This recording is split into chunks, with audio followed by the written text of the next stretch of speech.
आज हम बात करेंगे एक ऐसे महान वैज्ञानिक शख्स की जिन्होंने दुनिया को बताया कि सपने वो नहीं जो आप अपनी बंद आंखों से देखते हो, सपने तो वो हैं जो आप अपनी खुली आंखों से देखते हो। किसी को क्या पता था कि एक मछुआरे का लड़का एक दिन the missile man of India के नाम से जाना जाएगा और आगे चलकर हिंदुस्तान का 11वां प्रेसिडेंट बनेगा। आज की शुरुआत मैं एक शेर के साथ करूंगा। मंजिल उन्हीं को मिलती है जिनके सपनों में उड़ान होती है। मंजिल उन्हीं को मिलती है जिनके सपनों में उड़ान होती है। पंख से कुछ नहीं होता यारो, हौसलों से उड़ान होती है। एपीजे अब्दुल कलाम जी का जन्म 15 अक्टूबर 1931 को धनुषकोडी गांव में हुआ था। एपीजे का फुल फॉर्म है ए मतलब अव्वल, जो कि उनके परदादा जी का नाम था। पी मतलब पाकिर, जो कि उनके दादा का नाम था। और जे का मतलब जैनुलब्दीन, जो कि उनके पिताजी का नाम था।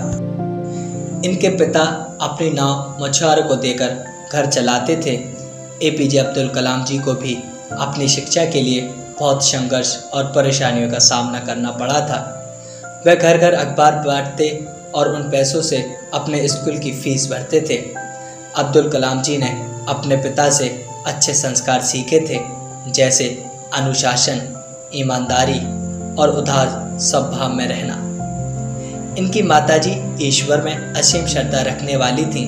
कलाम जी के 3 बड़े भाई थे और एक बड़ी बहन थी। वह उनसे बहुत प्यार किया करते थे। अब्दुल कलाम जी की आरंभिक शिक्षा रामेश्वर एलिमेंट्री स्कूल से हुई थी। 1950 में कलाम जी ने बीएससी की परीक्षा एसटी जोसेफ कॉलेज से पूरी की। इसके बाद 1954 से 1957 में Madras institute of technology MIT से ओरिएंटल इंजीनियरिंग में डिप्लोमा किया। 1958 में कलाम जी DTT एंड P में टेक्निक केंद्र में वरिष्ठ वैज्ञानिक के रूप में कार्य करने लगे। कैरियर के शुरुआत में ही अब्दुल कलाम जी ने इंडियन आर्मी के लिए एक स्मॉल हेलीकॉप्टर डिज़ाइन किया। 1962 में कलाम जी डिफेंस रिसर्च को छोड़ भारत के स्पेस रिसर्च में कार्य करने लगे। 1962 से 1982 के बीच में इस रिसर्च से जुड़े कई पदों पर काम करते रहे। 1969 में कलाम जी ने इसरो में भारत के पहले SLV रोहिणी के समय प्रोजेक्ट हेड बने। अब्दुल कलाम जी ने अपने ही समय में 1980 को रोहिणी को सफलतापूर्वक पृथ्वी के निकट स्थापित कर दिया। इनके इस महत्वपूर्ण योगदान के लिए 1981 में भारत सरकार द्वारा इनको भारत के राष्ट्रीय पुरस्कारों में से एक पद्म भूषण में सम्मानित किया गया। अब्दुल कलाम जी हमेशा अपनी सफलता का श्रेय अपनी माता को देते थे। उनका कहना था, उनकी माता ने ही उन्हें अच्छे बुरों को समझने की शिक्षा दी। वह कहते थे, पढ़ाई के प्रति मेरी रुझान को देखते हुए मेरी माँ ने मेरे लिए छोटा सा लैंप खरीदा था, जिससे मैं रात को 11 बजे तक पढ़ सकता था। माँ ने अगर साथ ना दिया होता तो मैं यहाँ तक ना पहुँचता। सन 2002 में कलाम जी को भारतीय जनता पार्टी समर्थित NDA घटक दलों ने राष्ट्रपति के चुनाव के समय अपना उम्मीदवार बनाया था, जिसका सबने समर्थन किया और 18 जुलाई 2002 को एपीजे अब्दुल कलाम जी ने राष्ट्रपति पद की शपथ ली। कलाम जी कभी भी राजनीतिक से नहीं जुड़े रहे, फिर भी वह भारत के सर्वोच्च राष्ट्रपति पद पर विराजमान रहे। जीवन में सुख सुविधा की कमी के बावजूद वह किस तरह राष्ट्रपति के पद तक पहुँचे, ये बात हम सबके लिए प्रेरणाजनक है। आज के बहुत से युवा एपीजे अब्दुल कलाम जी को अपना आदर्श मानते हैं। छोटे से गांव में जन्म लेकर इतनी ऊंचाई तक पहुंचना कोई आसान बात नहीं।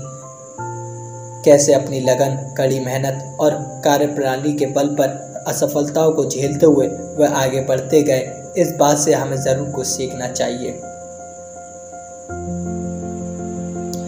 राष्ट्रपति पद छोड़ने के बाद Kalam ji Indian Institute of Space Science and Technology Thiruvananthapuram के चांसलर बन गए।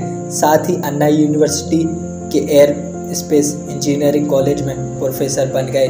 इसके अलावा उन्हें देश के बहुत से कॉलेजों में विजिटिंग प्रोफेसर के रूप में बुलाया जाता रहा।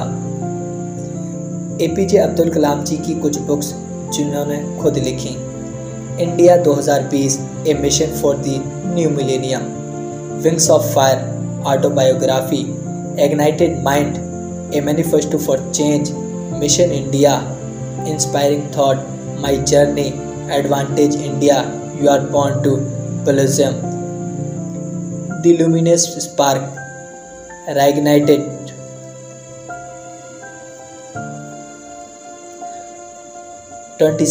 जुलाई 2015 को शिलोंग गए थे।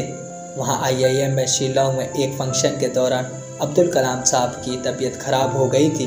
वे वहां एक कॉलेज के बच्चों को लेक्चर दे रहे थे, तभी अचानक वे गिर पड़े, जिसके बाद उन्हें शिलोंग के हॉस्पिटल में एडमिट कराया गया और उनकी स्थिति नाजुक होने के कारण उन्हें ICU में एडमिट किया गया, जिसके बाद उन्होंने अपनी अंतिम सांसें ली और दुनिया को अलविदा कह दिया। इस दुखद खबर के बाद 7 दिन के राजकीय शोक का ऐलान किया गया। 84 वर्ष की आयु में उन्होंने दुनिया को अलविदा कह दिया।